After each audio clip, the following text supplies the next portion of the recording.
BDS has become far more alarming to Israel in the context of the Arab Democratic Spring. Israel was already alarmed in 2009, 2010, because the movement was growing exponentially since the war of aggression on Gaza, and even more so after the attack on the flotilla.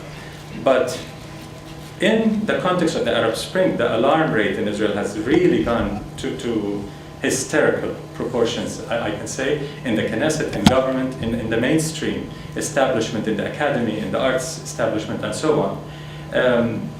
And Israel saw the beginning of Palestinians being inspired by the Arab Spring.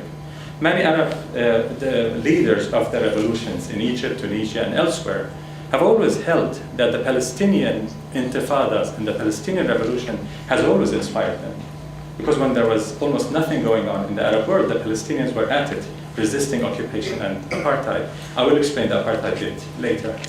And now the Arab Spring is coming back and inspiring the Palestinians, and we saw the first indicators of that on May 15th, the Nakba Day this year, when tens of thousands of young Palestinian refugees, completely unorganized from no political party or anything, came together to the ceasefire lines in the occupied Golan Heights and to the border with Lebanon, trying to exercise their inalienable right to return home, their basic right to return home peacefully.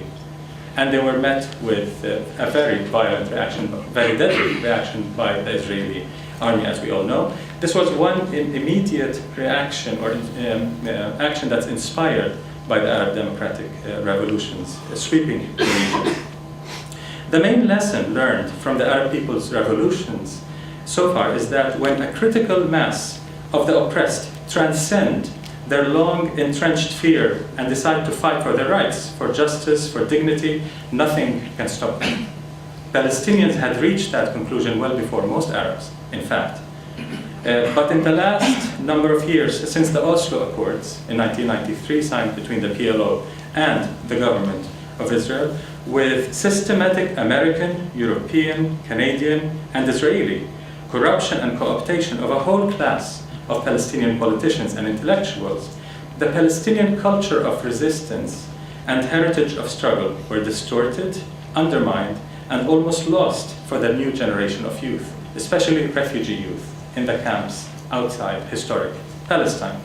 The Arab Spring came as a rude awakening, so to speak, shattering this sense of hopelessness and powerlessness that had been ingrained in so many Palestinians for so long, giving young people hope that they can indeed make a difference. It was such an empowering moment that they, refugees in Lebanon, Syria, to an extent Jordan, can do something, can commit themselves to peaceful struggle to attain their rights. No interruption, there will be question and answer period. Occupied Palestine. Anyway, excuse me, let's continue. Bullshit! The refugees, Nonsense. This is your first warning. Would be proud of you. Globals would be proud. Globals would be proud of you. Same tactics, You couldn't defeat Israel on the battlefield, try to defeat them politically.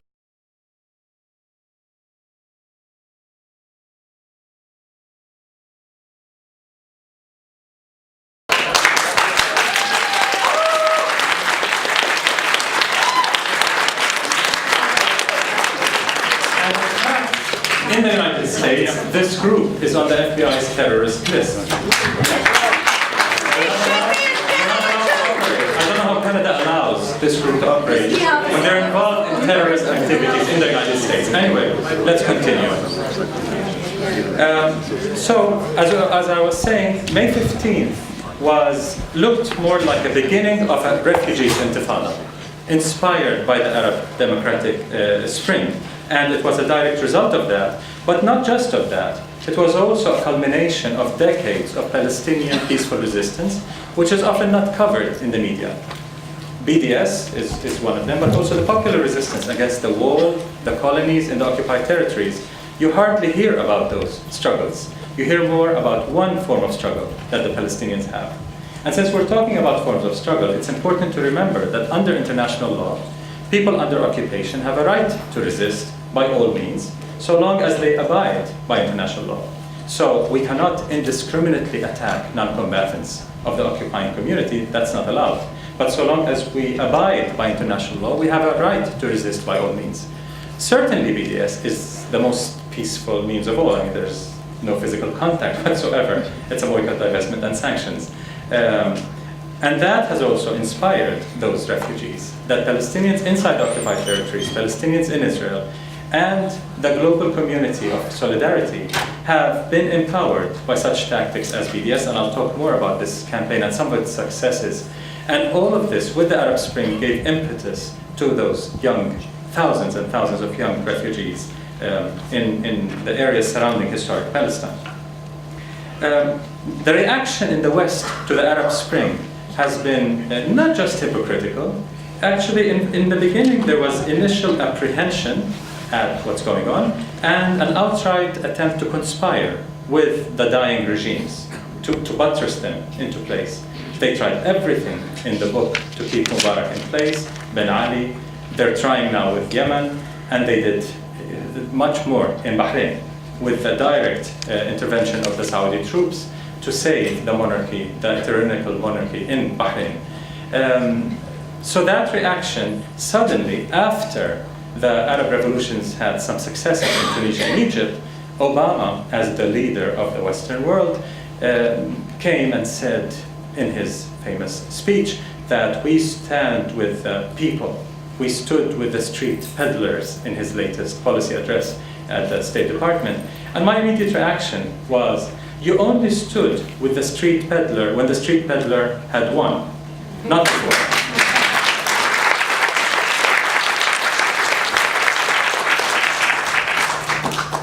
And I'll quote Obama, a very important quote, I think, for you to reflect on. Innocent people, he said, were targeted for killing. Hospitals and ambulances were attacked. Supplies of food and fuel were choked off. Water for hundreds of thousands of people was shut off. Cities and towns were shelled, mosques were destroyed, and apartment buildings reduced to rubble. Military jets and helicopter gunships were unleashed on people who had no means to defend themselves against assaults from the air. No, Obama was not describing the Israeli attack on Gaza. He was talking about Libya. And this level of hypocrisy of Western leaders, especially Obama, Sarkozy, not to mention your own.